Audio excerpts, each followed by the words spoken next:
All right, let's get into this week. We will begin with the one-game Thursday night. Georgia State taking on Coastal Carolina. We've got Coastal Carolina 6.5-point home favorites, 62.5, 63 being the total in this game. Wow, what a dynamic and explosive offense we've seen clearly from Georgia State this year.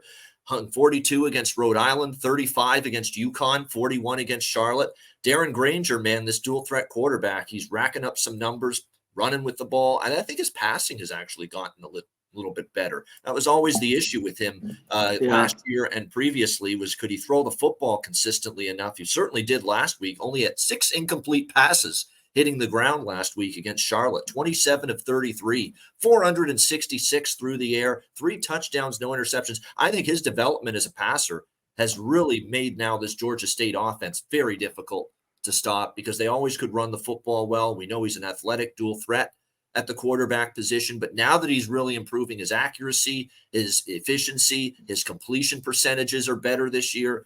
It really means now this is a very, very tough offense to try to slow down. Now the question is, can Coastal Carolina slow this Georgia State offense down? Against UCLA, they didn't play that bad in their game against the best offense, I guess you could say, they faced. They actually played pretty good defensively against Jacksonville State. You can't take too much out of Duquesne last week, an FCS opponent. But, Coastal's defense has been better than I expected. I do want to point out the UCLA game where they gave up 27 in that loss. It was respectable defensive effort. But remember, Dante Moore, the 5-star quarterback for UCLA, entered that game late. He didn't start that game. And once he entered that game for UCLA, they really had their way offensively with Coastal Carolina. But Darren Granger's not a Dante Moore in terms of the star level athlete, but he's got similar attributes and characteristics: athletic, mobile, can run, and now he's improving as a passer. So, I do think they can move the ball here on this Coastal team.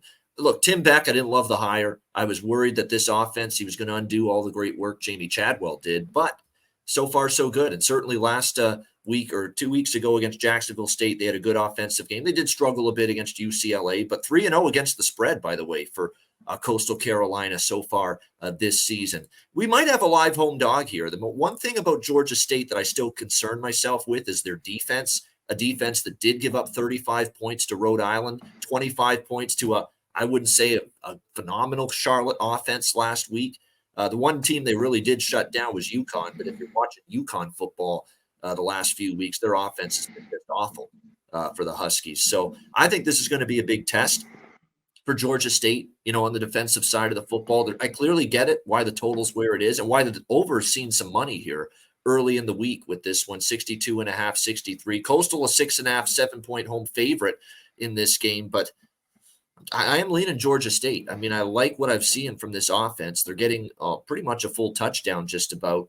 I could see in a back-and-forth game with a lot of points, both offenses having their share of success. One of those games where both teams trade points, and whoever gets that one last stop late in the game is probably going to emerge. But, Coastal's playing well on offense and scoring the kind of points where laying a touchdown against an offense this explosive is not really something I'm looking to do. So I definitely have a lean to Georgia State, and I already played this game up and over the total. I definitely think we'll see some points scored here.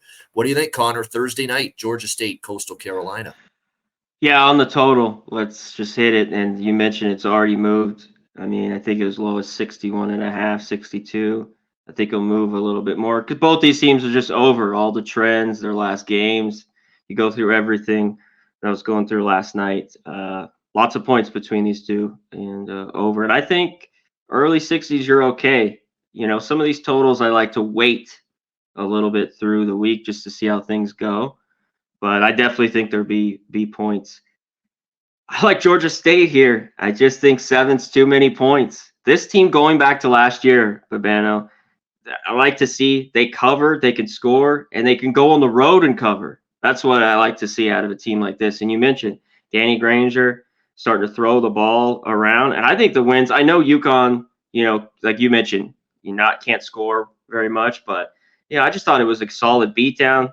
They beat down Charlotte. They looked really good. And then last year when they went on the road, these were close games in conference, a few of the losses that they had, or they just flat out won. So I'll be on the point, especially over a touchdown. I'm seeing 7s now. If you get over 7, would be great. because I think this game's back and forth. And Coastal will do the same. They still have McCall, but I don't know about the defense. I haven't seen enough. They haven't played, enough. It's so early in the year to really know if this Coastal defense is better than last year. But yeah, I love the points here. Yeah, well, guess what? Last 3 meetings against Georgia State, Coastal Carolina, and these were all Grayson McCall years at quarterback because he's been there forever for Coastal Carolina. And he's having a pretty good season so far overall, 69% completions, 230, pretty good completion rate average so far, 4 touchdowns, 2 interceptions. Both of them were against UCLA. No, he's been very good so far this year, again, as you would expect at quarterback. But the 3 times Coastal played Georgia State, the last 3 head-to-heads, they hung 51, 40, and 41 points on the board. So clearly an offense that had their way with Georgia State's defense. So that's the concern here if you're going to take Georgia State. But I really Georgia State won a couple years ago, right? Didn't they? Georgia State, it was, yes, 42-40 back in 2000. That was at Coastal. And then which is where they are here, which shows you they can win at Coastal Carolina. And then last year they returned the favor, winning at Georgia State, Coastal Carolina, 41-24. I remember that.